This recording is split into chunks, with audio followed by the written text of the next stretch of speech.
Bonsoir, je suis Xavier Lafont, même chose, Infosciences. Moi je vais vous présenter une analyse de traces par thermographie. En fait, dans le cadre de mon travail, je dispose d'une caméra infrarouge.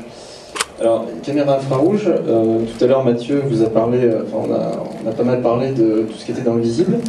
Donc la caméra infrarouge va nous permettre de voir l'invisible, c'est-à-dire une trace thermique. Comme dit Jean-Pierre, l'idée en fait c'est que on a pas mal de témoignages avec des témoins qui ont été brûlés ou des ovnis qui sont posés au sol et qui ont laissé une trace pendant plusieurs années, des fois. Alors est-ce que le sol a été chauffé? Est-ce qu'on ne sait pas?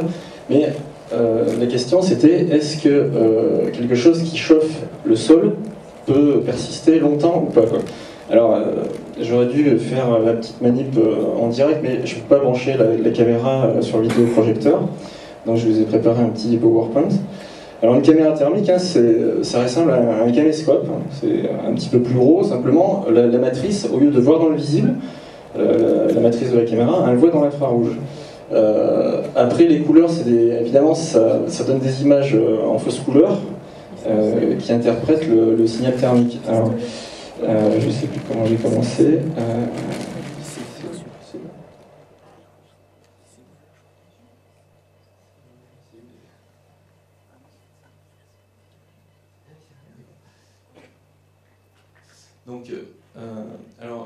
Ça s'est passé dans mon garage aussi, comme Jean-Christophe, on travaille beaucoup dans les garages à Infosciences. J'ai fait une petite maquette. Dans cette maquette, en fait, il y a une résistance thermique qui va chauffer le sol.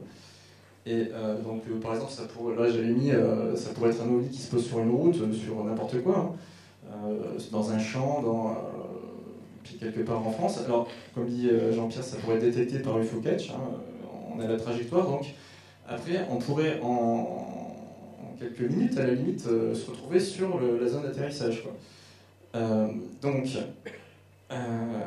L'objet atterrit, alors voilà, donc là, à l'infrarouge, ça donne ça. Donc on a un objet. Oui, j'ai le. Dans le carré, la température moyenne du carré, c'est, si vous voyez bien, c'est AR1. Donc en moyenne, c'est 51 degrés l'objet extérieur, quoi. On ne voit pas la température en dessous. Et il y a une référence, ST1, là c'est la température du sol. Donc la température du sol, vous voyez, il y a quand même un écart de température de 28 degrés. Là. Donc là, l'objet est au sol. Bon, là c'était pour vous montrer ce que ça donnait en infrarouge. Alors les couleurs sont complètement... on pourrait mettre d'autres couleurs, mais il faut bien, comme c'est dans l'invisible, il faut bien qu'il y ait des couleurs. Donc là, plus c'est dans le jaune, dans le blanc, plus c'est chaud, et plus c'est dans le bleu ou le noir, et plus c'est froid, quoi. Donc là, l'objet est posé, mais l'objet décolle, et qu'est-ce qu'on voit une fois que l'objet a décollé? L'expérience, je la commence à 17h53. Vous allez voir. Donc l'objet décolle dans le visible, on voit rien de spécial. Il y a une espèce de trace, mais bon, on voit pas grand-chose, quoi. Et quand on passe dans l'infrarouge, voilà ce qu'on obtient, quoi. Donc l'objet a décollé, et dans l'infrarouge, on voit une trace qu'on ne voyait pas venir. Là, je reviens. Ça, on n'y voit pas du tout.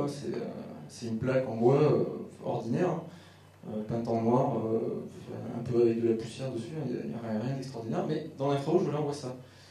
Donc, là, il est 17h53 qu'on commence l'expérience.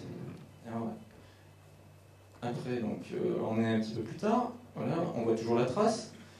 Donc là, quelques minutes après, on est encore à 35 degrés. Donc la question c'est combien de temps la trace va rester, quoi. Sachant que l'expérience, en fait, l'objet qui est posé au sol, je reviens. Voilà, l'objet que j'ai posé au sol, je l'ai posé simplement 3 minutes. C'est-à-dire que je l'ai posé sur la plaque simplement 3 minutes. Donc vous allez voir, donc là on est 17h53, 57, là il est 18h04, donc on voit toujours la trace. Alors évidemment à chaque fois, l'écart de température entre la température à l'extérieur de la trace et à l'intérieur diminue. Là on n'est plus qu'à 5 degrés au bout de quelques minutes, mais continue, donc on est à peu près presque 20 minutes après. Vous voyez, on voit encore la trace, même si l'écart diminue, on est à 2 degrés d'écart entre la trace à l'intérieur de la trace et à l'extérieur. On est à 22. Donc là, il n'y a plus qu'un degré, mais on voit toujours, avec la caméra thermique, on voit encore une trace de la trace. Voilà, là on est encore un peu plus tard. 37. Là, ça commence à devenir très faible, mais on voit encore un petit peu quelque chose. Mais il n'y a que 0,8 degrés d'écart. Donc là, on est pratiquement 1 heure après, parce que j'ai commencé à 17h53. Là, on est à 18h51. À 18h51, on voit encore faiblement la trace. Sachant que l'objet, je ne l'ai posé que 3 minutes. 3 minutes sur la plaque. Donc, on peut imaginer qu'un objet qui se pose pendant 1 heure, ça peut arriver, 1 heure, où il y a des témoins qui ont parfois vu des objets se poser pendant plus d'1 heure, il peut chauffer le sol en profondeur sur plusieurs mètres peut-être. Hein. Donc,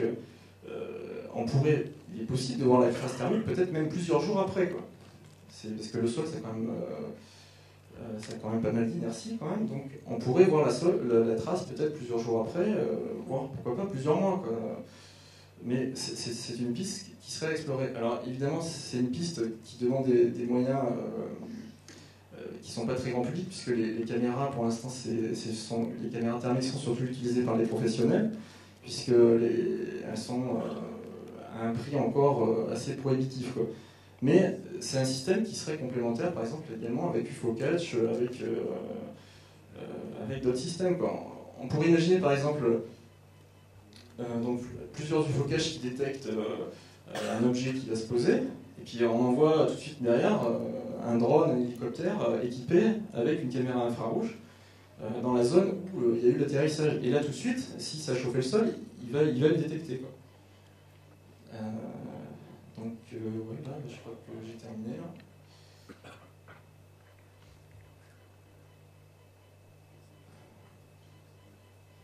Voilà, là on est un peu plus d'1 heure après, et au bout d'1 heure, j'avais toujours la trace qui était visible. Donc,